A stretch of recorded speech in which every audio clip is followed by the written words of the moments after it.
is the Treu Real Estate 911 podcast with Lisa Treu. Lisa will share up-to-date real estate information with you that you need to know.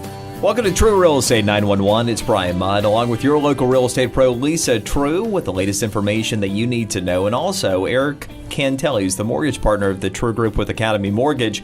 There is a lot that might be available to you that you didn't know that might be helpful to help buy your next home, or just to understand what's going on in the mortgage market today, because we know that a lot of times the hype that's out there does not necessarily equal the outcome. For example, if you just listen to all the rumors coming post-election, you would have thought mortgage rates are a lot higher than where they are today. In fact, they've actually come down a little bit over the past month, so we'll talk about that along with what is available to you in the mortgage market today. Before we get going, if you're not already there, go to TreuRealEstate911.com. That's TreuRealEstate911.com. And reach out to the Treu Group 7 days a week if you're buying, selling, if you have questions at 561-972-8326.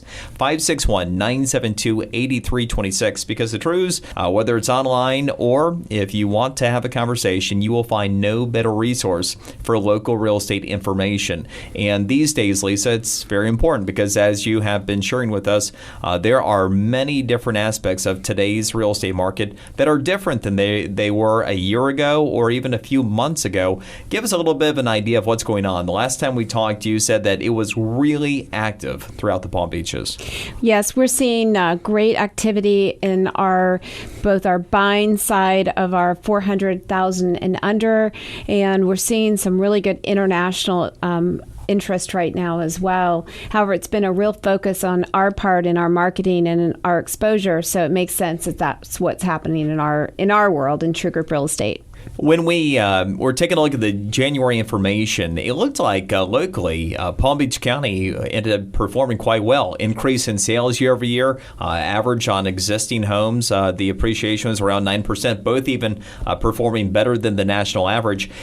You had wondered aloud if there weren't some buyers that were borrowing future sales, that they were worried about mortgage rates, and so some people might have been expediting their timetable. Do you think that's what actually happened, or do you think that we just have a big uptick in real estate generally here in the first quarter? We are seeing people that normally would start in March and April and May, that predominant summer move. We're seeing them out there much earlier this year. And of course, the concern over interest rates has kind of calmed down a little bit. However, they already had that fear and started getting wheels moving and things in motion. So we have a tremendous amount of March buyers coming down from other parts of the country. And most of those are not just retirees. They're actually people that are coming, making a permanent move to Florida, number one. And we're also seeing our local buyers starting earlier. What happened 2 years ago, which was a shortage of inventory in this price range, a lot of buyers are concerned about that happening again this year. And so we were having buyers that normally wanted to have their kids in their home and settled by June or July still moving in September. So we're seeing them start earlier for that reason. What's your advice right now to people if they're thinking about buying and then also if they're thinking about selling? The advice is to give us a call.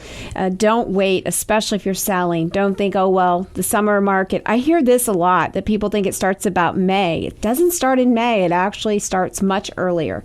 So pick up the phone. Let's talk about the right strategy for you, the time frame for you. And if you're looking to buy, you need to get pre-approved really probably a little bit earlier than maybe you thought. We're seeing a lot of people that are having some approval issues that maybe Erick needs to work through, and yet they didn't know about them. So he needs some time to get them pre-approved before they're ready to actually go to contract. All right, one more question for you before we do bring in Erick Cantele from Academy Mortgage. You have indicated with regularity that the more affordable homes are doing very well. That sub 400,000 number. I heard you mention that again. Are we still seeing that homes that are above that 400 threshold, especially above 600,000, are still struggling, or has that market improved at all? Well, I think it's improved a little bit. However, we still have a 16-month worth of inventory. Wow. Okay. Remember when we went over statistics, and if you want to hear a recap of that, you can always go over to our Facebook page. We had 81 properties that closed in the luxury market, which is great. However, over 200 came on the market. And that doesn't include all the ones that were already on the market. So you have to get everything perfect. Now, that means that 81 sellers were able to sell in the luxury market, and that's great news for those 81. And so it's just about strategically pricing your property, getting the condition right, and getting the marketing perfect, and listening to the market when you put it on so that you know what the market is saying and then reacting quickly. All right. And with that, we will transition over to Erick Cantele, mortgage partner of the Treu Group. So you, I'm sure, have had an interesting few months since the election. After the election, we saw mortgage rates begin to rise. And then you I imagine, saw a bunch of activity, right, as people are trying to get in before rates moved higher?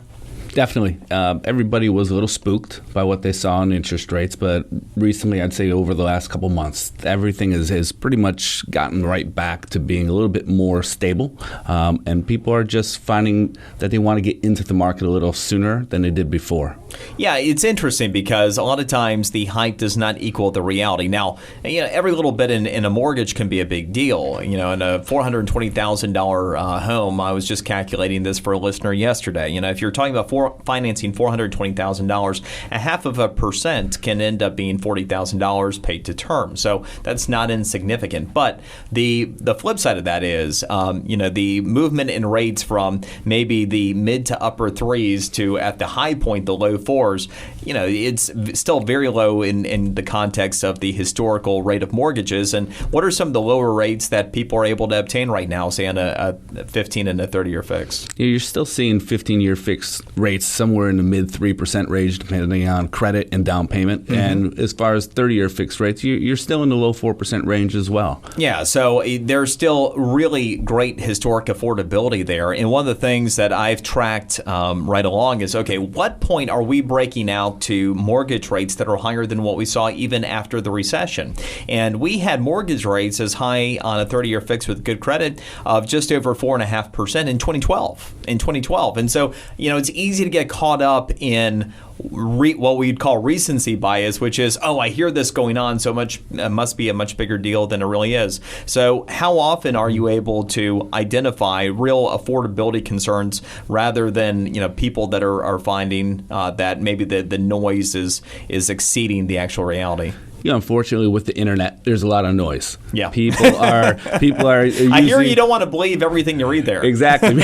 People are using Google to the nth degree, and unfortunately, there are a lot of mortgage professionals that are posting things that are simply just not true. Hence, steering the buyer into thinking that we're still in the low 3% range for a 30-year fixed. Oh, okay. It's almost you might either say a low information interest rate seeker or a no information interest rate seeker. But once I'm able to get them on the phone, we go through their qualifications, we're able to bring them back into the true realm of where the market truly is. One thing I wanted to ask you, based upon current conditions, we know that the actual credit score numerically can end up varying in terms of what will qualify for the best rates. Right now, what is the low end of a credit score to qualify for the best rates regardless of product? To qualify for the best rates, a little bit of a loaded question, but on the conventional loan, you definitely want to be over the 700 range. Okay. All right. Now, for government lending, such as FHA or VA, you definitely want to be usually around a 680 or better. However, 640 or more is generally acceptable. And this is a big, important part of the equation, right? Knowing what your number really is and knowing it in advance to be able to see what you really are going to qualify for, and in some cases, maybe even working towards building that a little bit before you go ahead and pull the trigger to buy. I would always suggest when a borrower is preparing to buy a home to use a free credit report service like Credit Karma or freecreditreport.com just to get a general idea of where they are. But those are general credit pools, which means typically when a bank or lender pools their credit, it's weighted a little differently. So there will be anywhere from a 10 to 20 point difference between the scores, what you'll see generally. Mm-hmm. However, it will at least get you to understand where you are in a general realm, and then that way you can make an effective decision moving forward as far as what type of loan might work best.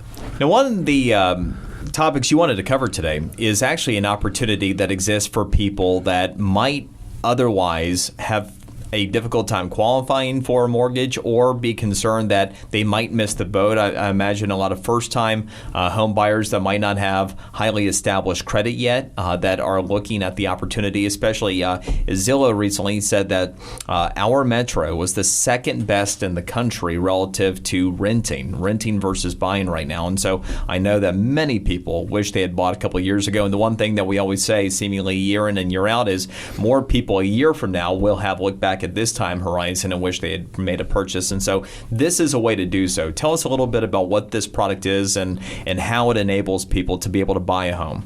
Well, we've got an outlet to help people that are kind of caught in between in certain credit situations, such as a foreclosure, a short sale, a bankruptcy, a deed in lieu. Traditionally, with each type of loan program, there are specific mandatory waiting periods. For instance, with a conventional loan and a foreclosure, it's 7 years. But there's tons of conventional buyers out there that just don't want to wait the full 7 years. Sure. Right? So we have an outlet to where a borrower could be 1 day out of a foreclosure. One day. One day. Wow. It could be all the way down to 500 credit scores. So we have a product, so it's right in between that of a normal financing, like a conventional loan, like we were talking about before, in the low 4% range, or that of what they call hard equity, that could be in the double digits percentiles. So this will get a borrower right in the middle of that range, keep them a little bit comfortable until they can wait out their waiting period for Fannie Mae or FHA or VA, and then at that point jump back in, refinance to a typical type mortgage, like conventional or government loan, and then go forward from there. So there are options for people who have more difficult situations. And Lisa, this is something that's potentially so valuable to so many people in our community. I received a note from a listener just in the last few weeks that just within the last year wrapped up a short sale from the cycle, from the housing crisis, and they are looking to get back on their feet. And these are the issues we have. People who unfortunately were hit the hardest during the downturn and now are missing the opportunity when the housing market is rebounding. How many people do you still find that are in those situations that are within, say, that 7-year time horizon, having gone through a foreclosure or a short sale?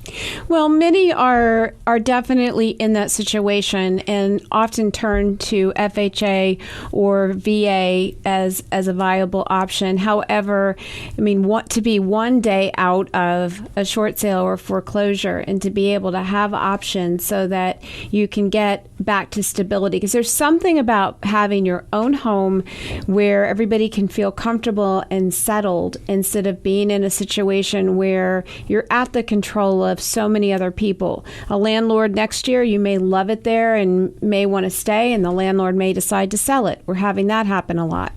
Yeah. And there's a reason why rent rates are so great right now, and it's so favorable for our landlords. It's because a lot of these people are kind of stuck in this no man land. Yeah. Right? Yeah. So it might... In many cases, having been told and maybe even advised when they went through their financial distress that they would have to wait this many years before they could do something. So they just assume that's still the case. And the other assumption that people have is that their credit score has not recovered. Right. And so I think that's great advice, is to go and do a Credit Karma, and let's just pull it and see what the ballpark of reality is. Because many times, once you stop that late payment, once that foreclosure or short sale is done, and you stop the continual credit bleeding, and then you can start recovering depending on what other lines of credit you have. You just have to be, and we're seeing a lot of lack of attention right now to this. You have to pay your bills on time. Yes. And you have to be, if I were getting a mortgage or planning to get a mortgage in the near future, before I would do anything that could impact my credit, I'd be calling Erick and saying, is this okay? Is it okay if I open this credit card? Is it okay if I go and change anything financial? Because even a positive change can be viewed as an issue. And so use the resources that you have. Erick and I have put together which we'll be putting live soon, a series of videos giving some tips on things that can help. How much money do you need to put down? What are your best options for type of loans? What do you do to improve your credit? Just some basic things that Eric and I think, well, of course, everybody knows this.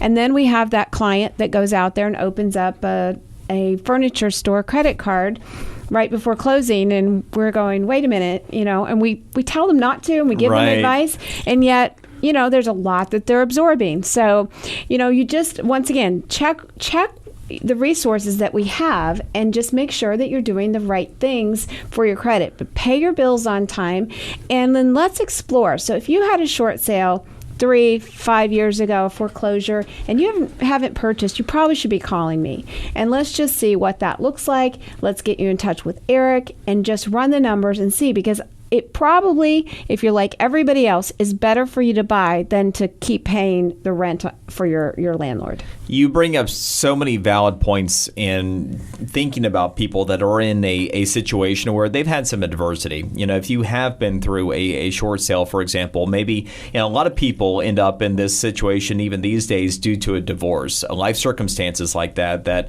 come out of left field. We talk about how a lot of the economy on the job market side is recovering, but we know there are certain sectors that are doing very poorly. Retail right now is back in the same place it was in general during the Great Recession. So life does happen. One of the things that you can take heart in, there are two things that can never be taken away from you in Florida if you even end up going into bankruptcy, and that's a homesteaded property, provided that you're current on the mortgage payment. So what you're talking about, Eric, being able to get in there, as long as somebody stays current on the mortgage payment, even if other life circumstances ended up leading them down a difficult path, they could hang on to their home, provided they're current on it, and your retirement accounts, which, by the way, as an aside, and I'm not here to advise on the Treu Group show, but you should not be rating your retirement accounts unless there is a ironclad clear path to where you're going to be able to avoid bankruptcy. Don't just do it and run out of retirement money, then end up in the same place anyway. So for those two reasons, it further reinforces the viability and stability that comes along with owning a homesteaded property in Florida. And Eric, I know that you've seen it all. I mean, having been in the business during the housing boom, during the housing crisis, and the days since, and the recovering times, and the changing market, changing administrations and regulation. There are a lot of people that you have come across, you've been able to help, that didn't think they would be able to purchase a home. So many times that's the case, Brian. Somebody just assumes from what they may have seen on the internet or being told by their neighbor or friend or family member that, okay, you've just had this life event to where it's going to make it impossible for you to move forward with the purchase. We've had tons of consultations to where it has completely worked out. Conversely, we have had some as well that, maybe it wasn't the right time, but more often than not, the opportunity is there, and it's usually squandered just by a perception of failure from the very beginning. Yeah, and Lisa, you mentioned something else that I thought was really instructive, because we've talked about little things that can make a big difference with your credit score. The credit rating agencies, we all know how much data is out there anymore and how closely it can be tracked. And so one of the trends that's occurred over the past couple of years that some of the rating agencies have started to utilize, the trend line. And so typically, if somebody misses one particular payment on a bill, it's not just usually one that gets missed. Right. And so for that, a couple things. One, if you accidentally forget to make a payment, go back and plead forgiveness, make good with that in that account, and hopefully it doesn't get reported. Don't take that for granted. But the other thing, because of that, simple payment, a payment being missed, often is hitting people by 50% or 50 points for a first time on a credit score. That's different.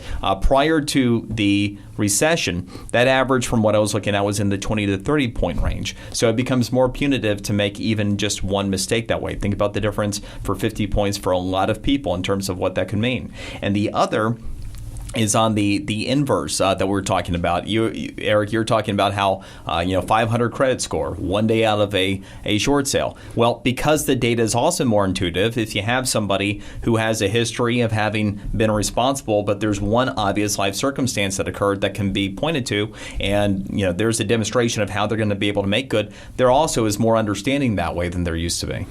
To Lisa's point, as far as credit goes, it's definitely better for me to look at this person's credit up front and give them an idea where they're going to be, where they're going. A lot of times we're working with a person and their credit, not that we're a credit counseling agency by any means, but we are able to identify key points that will help a person's credit stabilize a little bit more for mortgage financing. And like to your point again, we do have products that we can offer for somebody that is in a credit situation to where they did have an issue like a foreclosure, a short sale, and so on, that may or may not have been their fault, but at least now there's a path to true home ownership. Well, and then you get into credit utilization too, right? Sometimes just paying your credit cards down past a certain point, often 30% of what's available, that can end up making a huge difference too, right? That's a huge difference. One of the things that we see that actually brings down a person's credit is that, let's just say they have a few dollars left on their installment car loan. Okay. Paying that off, that's a negative. Sometimes carrying just a small balance on revolving cards is the key to success. And people tend to, with 0% transfer fees and 0% credit cards. The trick is everyone's transferring all their money onto something, and then they're having a higher ratio of credit utilization on that card, which is seen as a negative by the bureaus, hence dropping their score, even though it's a benefit to them. So these are all the different things strategically that Erick can take a look at with you that can end up having a significant difference, because in that example he's just talking about, that often could be a 30-point difference right there, even if you're current on it. So a little could go a long way in terms of information and the product itself. Lisa, when you take a look at the overall composition of the buyers that are out there, the market has been hottest, so I would imagine the most activity on the affordable end. We're not seeing as much cash come into the market as we have been before. So sure. I imagine these types of nuances are extremely important, especially to those first-time home buyers that are stepping into the market. It is very important when you are buying a property that you have all the financial information, you understand the type of market you're about to enter into. It's why we do a consultation with our buyers. We don't just start showing them properties. We sit down first and discover what they're looking for, why they're looking for it, and explain to them that this is the type of market you're entering in. Is it a buyer's market? Is it a neutral market, which there's very little of right now? Or is it a seller's market, so that they're prepared with the information? Part of the joy of buying a home, especially after you've been through a foreclosure or short sale, is also the emotional side of it. And I think that we don't think about that a lot. The reality is to be able to have that kind of stability and get back to something you own.